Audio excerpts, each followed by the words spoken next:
Energized show, up the Irish. Okay, what's going on, guys? And welcome to a brand new episode of Energized. Ross, introduce the guests, man. Today we have two of Ireland's finest martial artists. We have Conor McCarthy and Byrne, who recently just won silver medals over in Bahrain in the MMA Super Cup. Lads, how you doing? Good. Great, man. Yeah, all good. Bit banged up, but we move on. Unbelievable stuff. We actually picked you guys particularly to come on the show out of all the team because you guys had interesting journeys on the way over. Unfortunately, neither of you actually automatically qualified the team through the nationals, but both you guys ended up over in Bahrain. Lewis, you fought 3 times, if I'm not mistaken, and then Conor, you fought a middleweight where you weighed in basically at welterweight. Unbelievable feats from both you guys. I'll start off with yourself, Lewis. How did it feel for you to fight at lightweight? To be honest, it's a lot easier for me to fight at lightweight. Like when I fought at the nationals there 2 or 3 weeks ago, I was fighting featherweight and the cut was horrible. Like I looked like a crackhead basically getting into the cage, you know. The lightweight was much easier. I found there was really like the biggest difference I noticed was my cardio was so much better. I was absolutely full of energy in the cage over the last 3 fights. Like every single fight I fought went the distance. I went the distance with the Bahraini guy, Russian guy from Dagestan. But overall, like I felt much better at lightweight. So I'll definitely be continuing with lightweight for a while anyway, before I have to go back down to featherweight. Yeah, I think personally, I think you look better there. You know, you enjoy the grub a bit more. But Ireland actually set some records over there. There was some incredible achievements over there. Kerry-Ann Vernon became the first person to knock someone out twice in a fight. Obviously, you know, Jamie Abbott-Bissett was fighting a weight class up. You were fighting a weight class up. Dennis Perry picked up the first ever win for SPG Strabane Neumaff competition. Conor was probably the lightest person to ever win a middleweight fight in IMAF history. So there was plenty of records set and plenty of moments over there. But Conor, I'll start with yourself. What was your highlight of the tournament? Probably the fight itself, man. Getting the opportunity to compete. Like, it was cool, like, you know, even being with the boys, like, warming them up, hauling pads and all, being part of the squad. But none beats, like, actually just getting in there on the biggest stage. Conor, and when you got the call up, Conor, like how did that come about? So we were watching, like, during the fight, Cameron didn't tap. He went to sleep, and like we were like, he might not be able to fight tomorrow. So they had just pulled him out, like, to have a day off. And so just literally the day before, they gave me a shout, like, would I be comfortable fighting middleweight? And I just gave my coaches a text. They're like, just go for it, you know. And then I got the option. Ross, when you hear that, I was on track to make welterweight, you know. Yeah, so you went to Eton. But Conor, Ross, when you hear that, like the way Conor was like, boom, let me just step up and represent the country. Like, how does that make you feel? I'm sort of not surprised. We were actually at your last fight at Cage Legacy. Like, we were very, very impressed with you. We thought your hands are absolutely sensational for an amateur. And I was actually looking, being like, that fella has no bother. Watching your style, it's actually sort of reminiscent of I was going to say young Ian Gary, but he's actually still quite young himself. But that's what I see when I look at you. So I wasn't surprised at all. I thought you gave a great account yourself. Were you almost disappointed you didn't get to go in again on the Saturday yourself? It would have been cool, yeah. Like, I didn't really want to fight middleweight, to be honest. Like, I'd love to fight welterweight, but, you know, like, just the option there, yeah. Like, when all the boys were getting ready for the finals, you know, it was a bit annoying sitting on the side. But, like, it is what it is, you know. I'm still so grateful to be able to get the option to compete in that tournament. And Lewis, from watching at home, guys, like, it was like unbelievable.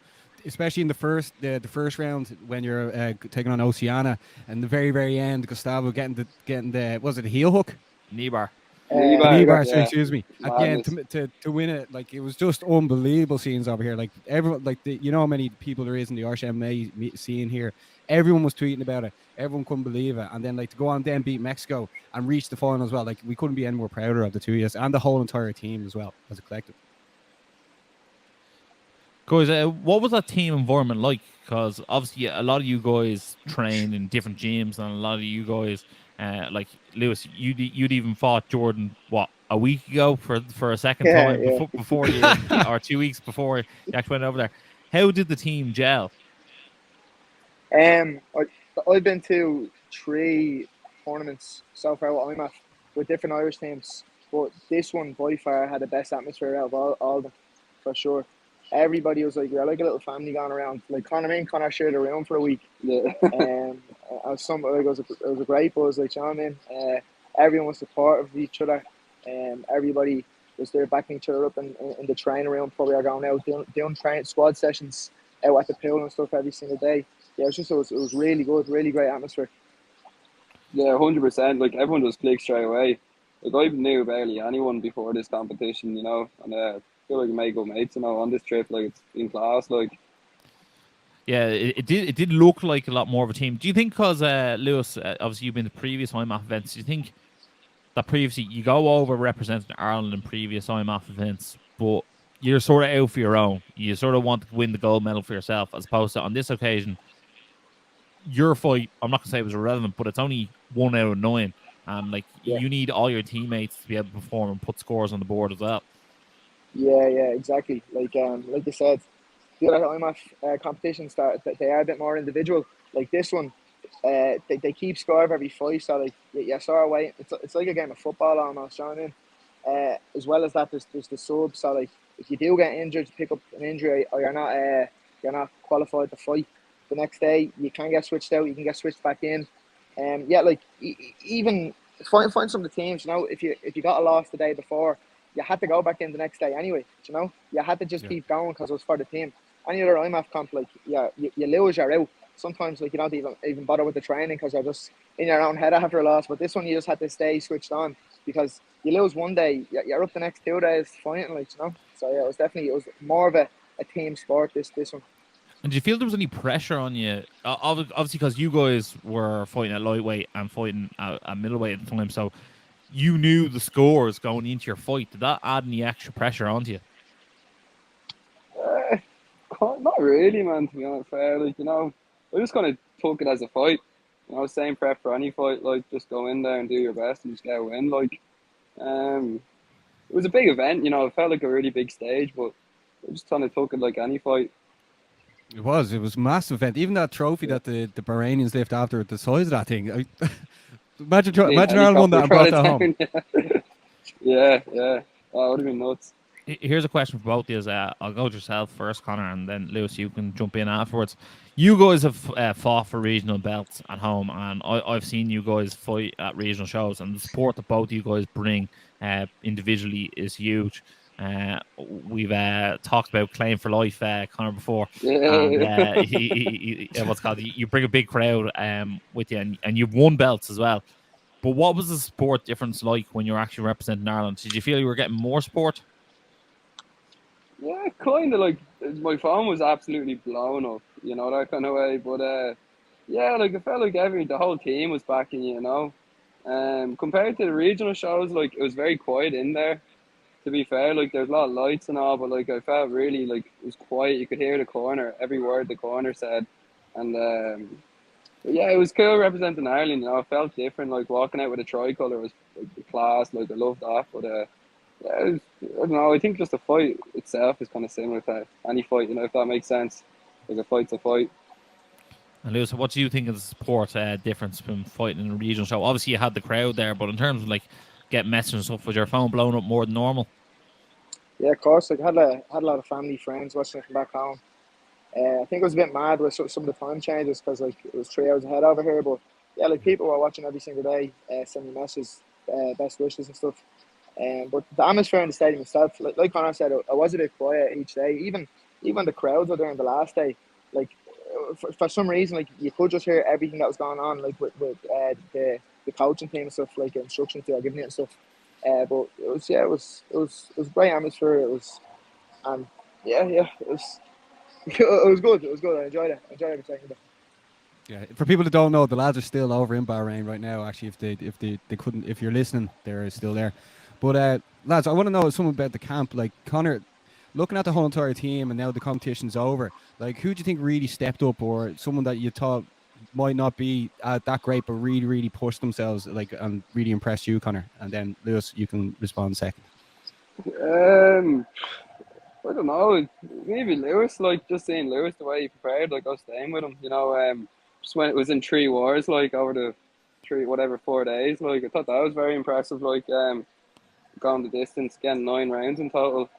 Like I didn't really know Lewis before, and then I kind of got to see his mindset before each fight. And I thought that was really cool. So yeah, I was very impressed with Lewis. Lewis, A what little about? sweetheart, Conor. A little sweetheart. I feel these two lads, Ross, are going to start their own podcast. Yeah, bleed bromance here. Yeah. Who stepped up to play for you, Lewis? Yeah, like Conor done brilliant going up the weight and absolutely bashing that Mexican guy. He had a great scrap off him. But I think Dennis done brilliantly as well. Like Dennis was a goer. Dennis was like just having wars with the big boys as well, and I think he fought every day as well. Gus was great. Gus on the first day, the last fight, Jesus Christ, my heart is in my mouth.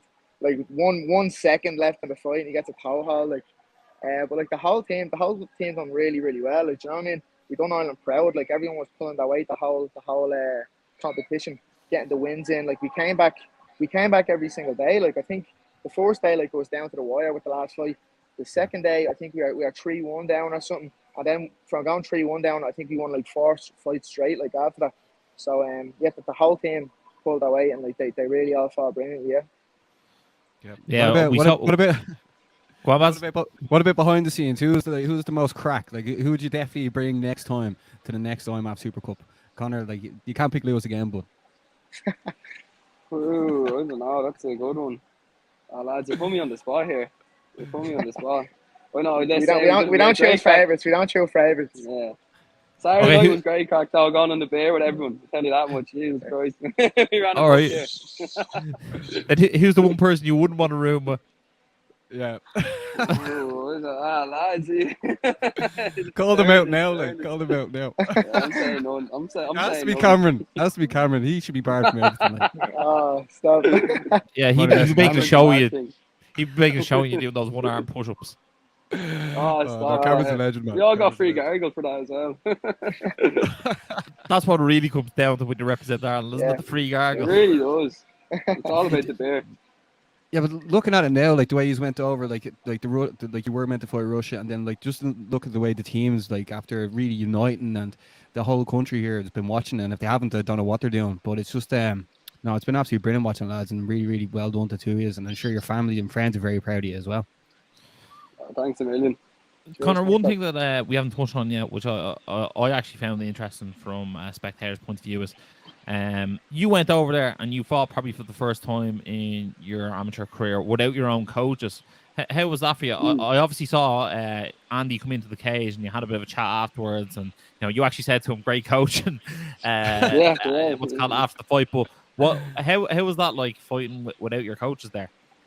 No, the lads Jerry and Andy, they looked after me. Like I found, like I said before, you could hear everything they were saying, and I found it just really clear. Like just like clear instructions. Like just attacking his leg. Just I don't know. They gave me just kind of clear instructions. I thought I could listen to them really easy in there, and what they were saying was working. I just stuck to the basics in that fight, like just keeping range, just jabbing, attacking his leg. Straight shots, and they were just seeing stuff and shouting it in and calling it as they saw it.